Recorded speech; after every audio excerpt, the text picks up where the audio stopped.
अक्सर आप देखते होंगे ये चीजें हमें बहुत कुछ दिखाने का प्रयास करती हैं कि ट्रैफिक के नियम का पालन न केवल हमारे लिए आसान बन सकता है मार्ग, बल्कि हमारी सुरक्षा के लिए महत्वपूर्ण होता है। हर व्यक्ति ट्रैफिक के नियमों का पालन करने लग जाए, कोई कारण नहीं कि कहीं जाम लगे। आखिर कोई तो है उस भीड़ का हिस्सा जो उस जाम का कारक है, कोई तो है, लेकिन उसको कोई नहीं बोलेगा। और हम तो इस बात को देखते हैं, जब चालान भी होता है वो सबसे पहले लड़ने के लिए आते हैं, कहते हैं साहब ये सब मेरा क्यों हो गया। भाई उल्लंघन तुम कर रहे हो तो चालान किसका होगा। लेकिन उसमें भी हम व्यवस्था के साथ जुड़ करके काम करने को तैयार नहीं। दूसरा है, आप देख रहे होंगे वर्तमान में पूरी दुनिया एक बहुत बड़ी चुनौती का सामना कर रहा है, और वह है पर्यावरण की समस्या का। दिल्ली के बारे में आपने देखा है, इस समय एकदम गैस चेंबर बना हुआ है। जिन लोगों में श्वास की समस्या होती है वे लोग आज के समय में दिल्ली के अंदर रहना, उनके लिए चिकित्सकों ने कह रखा है कि भाई वे बाहर ना निकलें। ये स्थितियां क्यों पैदा हुई? आखिर कोई तो पराली जला रहा होगा, किसी ने समस्या खड़ी की होगी। पराली प्रबंधन के लिए सरकार ने अनेक व्यवस्थाएं की हैं, अवेयरनेस के कार्यक्रम चलाए हैं, ये जानते हुए कि इस पराली से या जो कूड़ा आप जला रहे हैं, इस कूड़े से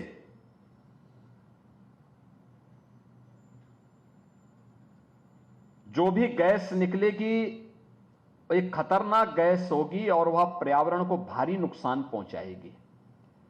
पर्यावरण का पार्ट आप भी हैं, जलाने वाला भी है, हर जीव और जंतु है, लेकिन उस सब के बावजूद भी लोग कूड़ा जलाते हैं, अपने घर के कूड़े को सड़क पे फेंकते हैं, नालियों में फेंकते हैं,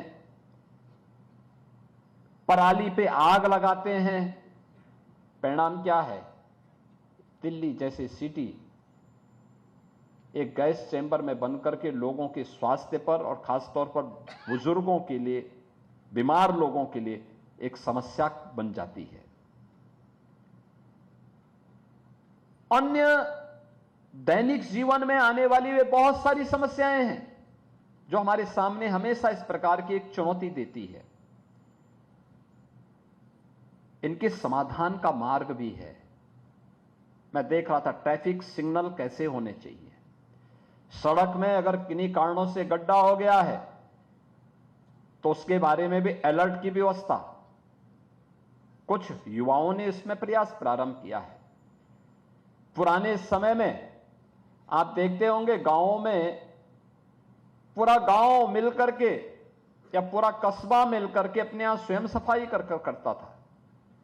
कूड़ा कोई इकट्ठा हुआ, प्लास्टिक था नहीं, तो जो कूड़ा होता था उसके लिए खाद का गड्ढा होता था, वहीं पे इकट्ठा करते थे और वह बाद में कंपोस्ट बन जाता था। फिर उसको खेतों में डाल देते थे तो खेत की उर्वरता भी बन पड़ती थी और साथ साथ कूड़ा प्रबंधन की समस्या का समाधान भी स्वतः स्फूर्त भाव के साथ सबके सहयोग से संपन्न होता था। वे लोग व्यवस्था को कोसते नहीं थे, वे सिस्टम को गाली नहीं देते थे, लेकिन स्वतःस्फूर्त भाव के साथ पूरी व्यवस्था चलती थी। और याद रखना, जब भी समाज लीड करता है तो वही प्रोग्रेस भी करता है। जब भी वह सरकार पर निर्भरता उसकी ज्यादा होती है तो प्रॉब्लम भी ज्यादा हो जाता है, यानी उसी पे निर्भरता उसकी हो जाती है, वो पिछड़ता हुआ दिखाई देता है। ये सैमसंग इनोवेशन कैंपस आपको स्वावलंबन के मार्ग पर चलने के लिए एक प्लेटफॉर्म के रूप में है, एक प्लेटफॉर्म। और प्लेटफॉर्म इस बात को लेकर के कि आप इसके माध्यम से स्वयं का एक स्टार्टअप स्थापित कर सकते हैं। आज केंद्र और राज्य की सरकार स्वयं का स्टार्टअप स्थापित करने के लिए बहुत सारा सहयोग कर रही है। हमने उत्तर प्रदेश के अंदर 1000 करोड़ रुपए का फंड ऑफ फंड बनाया है, जो लड़के, जो युवा इस दिशा में कार्य करना चाहते हैं, उनका सपोर्ट करने के लिए, उनका सहयोग करने के लिए। इंडस्ट्री और इंस्टीट्यूशन का आपस में सहयोग बने, कोलैबोरेशन हो, और उसके माध्यम से युवाओं को वहां पर इंटर्नशिप करने का एक अवसर प्राप्त हो। क्योंकि अक्सर होता है, आप अपनी इंस्टीट्यूशन में, अपनी यूनिवर्सिटी में जो कुछ भी देखते हैं, जो कुछ भी पढ़ते हैं, वो आपका एक प्रकार का थ्योरेटिकल नॉलेज होता था। लेकिन आपने इस इनोवेशन कैंपस में आपने देखा होगा, यहां पे आपको प्रैक्टिकली एआई के बारे में, इंटरनेट ऑफ थिंग्स के बारे में, बिग डाटा के बारे में, उसका प्रयोग करते हुए आप देखे गए होंगे, उसका प्रैक्टिकल स्वरूप आपने, उसका व्यावहारिक स्वरूप आपने यहां पे देखा है। यह जो व्यावहारिक स्वरूप है, यही आपके जीवन में उपयोगी होने वाला है। क्योंकि थ्योरी पढ़ते पढ़ते व्यक्ति की समझ में कम आता है, लेकिन जब उसी का व्यावहारिक स्वरूप देखता है तो बहुत आसानी के साथ उसको आप आगे बढ़ा सकते हैं, बहुत आसानी से आप उसको बढ़ा सकते हैं।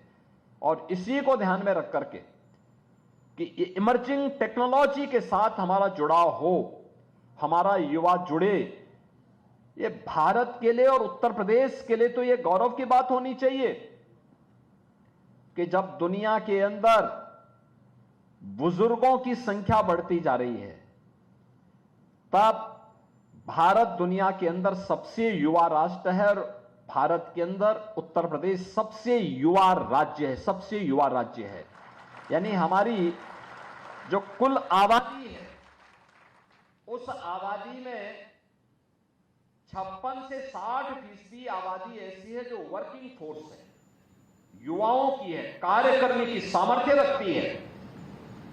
अगर वह इस प्रकार के प्रशिक्षण के साथ जुड़ करके अपने आप को तैयार करती है, तो यह भी अर्थव्यवस्था को भी और प्रत्येक नागरिक के स्वावलंबन को भी आगे बढ़ाने में मदद करती है।